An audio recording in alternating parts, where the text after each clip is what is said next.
TDP అంటేనే తెలుగు దొంగల party, Telugu దోపిడీ పార్టీ, తెలుగు దండుపాల్యం పార్టీ. దాన్ని టాపిక్ డైవర్షన్ పార్టీ కూడా అంటారు.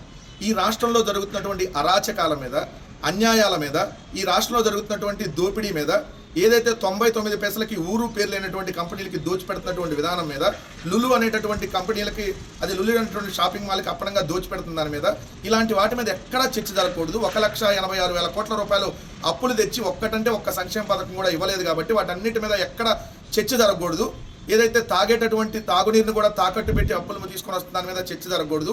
సూపర్ 6తో పాటు వీళ్ళు ఇస్తానన్నటువంటి 143 143 హామీసెస్ మీద కూడా చర్చ జరగకూడదు. కాబట్టి ఇప్పుడు కొత్తది తెలుగుదేశం పార్టీ ఒక డైవర్షన్ పాలిటిక్స్లో భాగంగా 143 అని పెట్టి, అంటే 143 143 కోట్లు జగన్మోహన్ రెడ్డి గారు సింగపూర్ కంపెనీల నుంచి ఏదైతే వాళ్ళ ప్రభుత్వాన్ని లంచం అడిగాడని చెప్పి ఒక తప్పుడు కోతలకు వస్తూ ఉంది. వాళ్ళ ఇష్టం వచ్చినట్టుగా తప్పుడు మాటలు మాట్లాడుతూ ఉంది. వీళ్ళకి అలవాటే అదానీ దగ్గర లంచం అడిగాడని, తీసుకున్నాడని, వీళ్ళ దగ్గరని. ఎందుకంటే వీళ్ళ బతుకంతా అంతే కదా.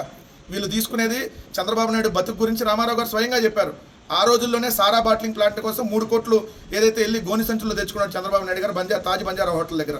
ఏదైతే పశువు కంటే హీనము, గాంధీని చంపినటువంటి గాడ్సే కంటే నీచుడు నా అల్లుడు చంద్రబాబు నాయుడు అని స్వయంగా ఏదైతే పిల్లనిచ్చినటువంటి మావ రామారావు గారే చెప్పారు. ఇతను డబ్బు కోసం ఎటువంటి లత్కోరు పనైనా చేస్తాడని కూడా రామారావు గారు చెప్పారు. అంటే వాళ్ళకి అలవాటు కాబట్టి ఆ తెలుగుదేశం వాళ్ళకి దాన్ని జగన్మోహన్ రెడ్డి గారి మీద మళ్లించడం కోసం 143 హామీసెస్ గురించి అడుగుతుంటే, అంటే 143 హామీల గురించి అడుగుతుంటే వాళ్ళు 143 కోట్లు అని చెప్పి సింక్ అయ్యే విధంగా తప్పుడు ప్రచారం చేస్తున్నారు.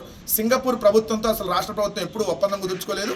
అది మంత్రి, సింగపూర్లో మంత్రిగా పనిచేసినటువంటి అవినీతి మంత్రి ఈశ్వరన్ సంబంధించి డైరెక్టర్గా ఉన్నటువంటి కంపెనీలతో కన్సార్టియంతో ఒప్పందం కుదుర్చుకుంది. అదే పెద్ద లూటీ.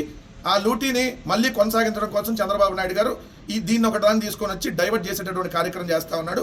వీళ్ళు ఎన్ని రకాలుగా డైవర్ట్ చేసినా ఈ రాష్ట్రంలో చంద్రబాబు నాయుడు గారి ఆధ్వర్యంలో జరుగుతున్నటువంటి దోపిడీ మీద మాత్రం ఖచ్చితంగా వైఎస్ఆర్ కాంగ్రెస్ పార్టీ ప్రశ్నిస్తూనే ఉంటుంది, పోరాటాలు చేస్తూనే ఉంటుంది.